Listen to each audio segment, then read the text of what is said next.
Est-ce que les gens vont revenir? Oui, je pense que les gens vont revenir. À vrai dire, je ne sais pas. Je n'ose pas dire maintenant directement oui, je le ferai. Hein. J'aurai quand même mes hésitations aussi. Hein. So moving back to a territory is an incredibly difficult decision, and of course people don't just make that decision based on the radiation risk. They think about what their lives will be if they move back to that community. Quels seront les critères utilisés, suffisamment fiables, pour me permettre de rentrer au Luxembourg? On ne peut pas faire une réponse d'ordre général en disant il est toujours mauvais pour les Luxembourgeois de retourner dans tel ou tel endroit où ils ont vécu. Ça peut être vrai pour l'un et pas vrai du tout pour l'autre. Donc ça peut être une réponse extrêmement individualisée, taillée à la mesure de c'est quoi la santé pour cette personne-là.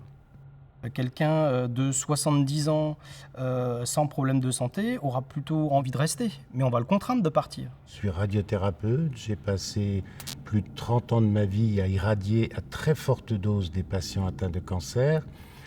Donc on acquiert à travers cette fonction une connaissance des effets délétères des radiations. Si vous avez passé 50 ans, vous pouvez recevoir 20 millisieverts, 40 millisieverts, ça vous fera ni chaud ni froid. Et si demain il y a un accident et si je suis dans une zone où il y a 20 millisieverts, à mon âge, je ne bougerai pas. En revanche, les familles et des jeunes enfants, elles vont vouloir partir tout de suite. J'enverrai mes petits-enfants, par contre, probablement ailleurs, où je leur recommanderai d'aller ailleurs, mais moi, je resterai dans une zone qui reçoit 20 millisieverts par an, sans aucun problème. Sans aucun problème. So if an accident like the Chernobyl accident affecting Luxembourg, and I don't believe that it ever will, it would be wrong to say that there were no risks to the population. Of course there would be risks. Based on what we saw after Chernobyl, lots of people, that the whole population would get a slightly elevated radiation risk. Wir wissen auch aus den ganzen Etuden, die zu Tschernobyl. Toutes les études faites à Tchernobyl et à Fukushima confirment que la radioprotection n'est pas le plus grand problème. Et finalement, quand on regarde avec du recul, les principaux effets secondaires proviennent des populations déplacées. Si on soustrait la population du Luxembourg aux effets mortifères des radiations, on leur a sauvé la vie. Mais quelle vie? Oui, on va végéter un peu dans les containers. Bon, qu'est-ce qui restera, hein, effectivement? On aura sauvé du temps biologique au mieux. Et donc là, on a déjà dissocié la quantité et la qualité de la vie. Mais surtout, on aura comme extrait, comme si c'était possible, la survie d'un organisme biologique de ce que c'est la vie humaine. Et il me semble que cette catastrophe, pour la plupart des Luxembourgeois, elle ne sera pas d'ordre sanitaire, elle sera d'ordre existentiel. So if we look at populations living around the Chernobyl exclusion zone, Ukrainian scientists and international scientists have studied the amount of radiation that's in the environment around them, in the food that they eat, in their bodies, and we find that those radiation levels are not outside the range of what we see worldwide, that millions of people get worldwide from natural radiation. But where we do see real risk to their health and their prospects is in the poverty in those areas. Il y aura juste encore le tourisme morbide où les gens se promèneront avec des masques, des vêtements de protection.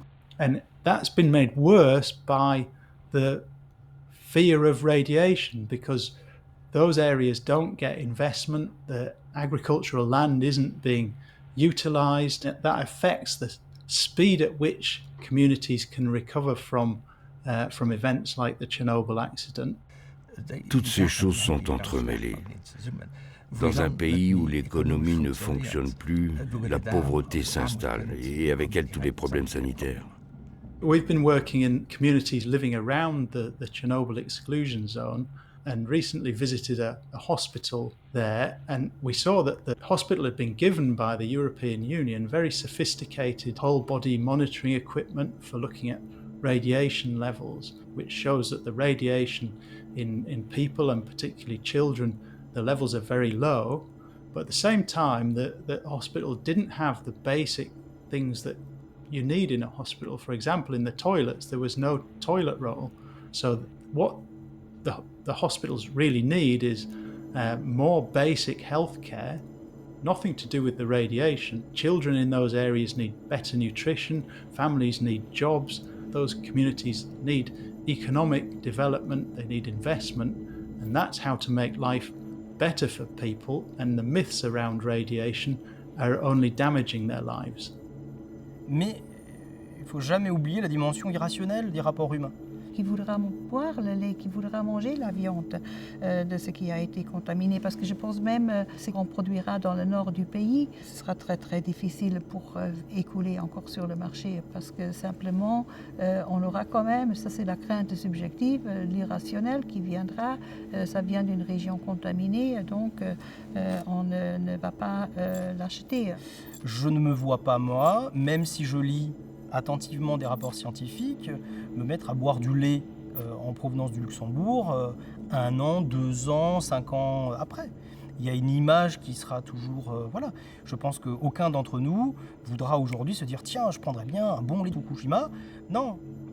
Donc on n'échappe pas à la situation. Ça, c'est le problème.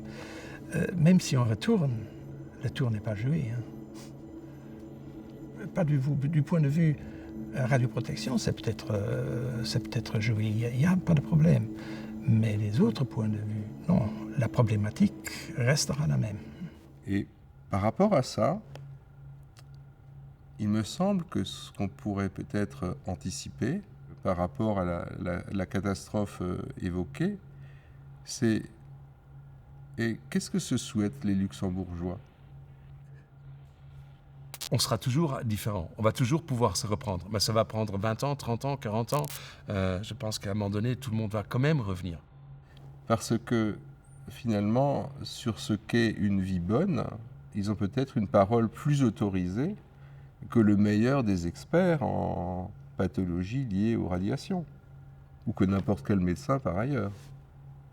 Ils vont chercher à garder ce qu'ils ont par la force, par tout moyen culturel, par tout technique linguistique. Et je pense que c'est ça ce qui est très luxembourgeois à la fin. Mais même, je crois, dans le nord du pays, si c'est moins contaminé, oui, on essaiera de rester quand même sur la ferme, quitte à avoir d'énormes problèmes. Je dis, cet attachement à la terre, c'est vraiment quelque chose qui se retrouve encore très fort chez les jeunes agriculteurs aujourd'hui aussi. Je pense que le pragmatisme luxembourgeois prendrait aussi le dessus, que beaucoup de gens s'auto-organiseraient et qui vont relancer le Luxembourg par le bas, par ce qui reste. Oui, je pense, oui. Les gens ont toujours quand même reconstruit de ce qu'ils avaient partout, même si c'est après un tsunami, ça peut encore arriver. Hop, tout est détruit, et on remonte et on recommence. Et on va essayer de faire mieux la prochaine fois.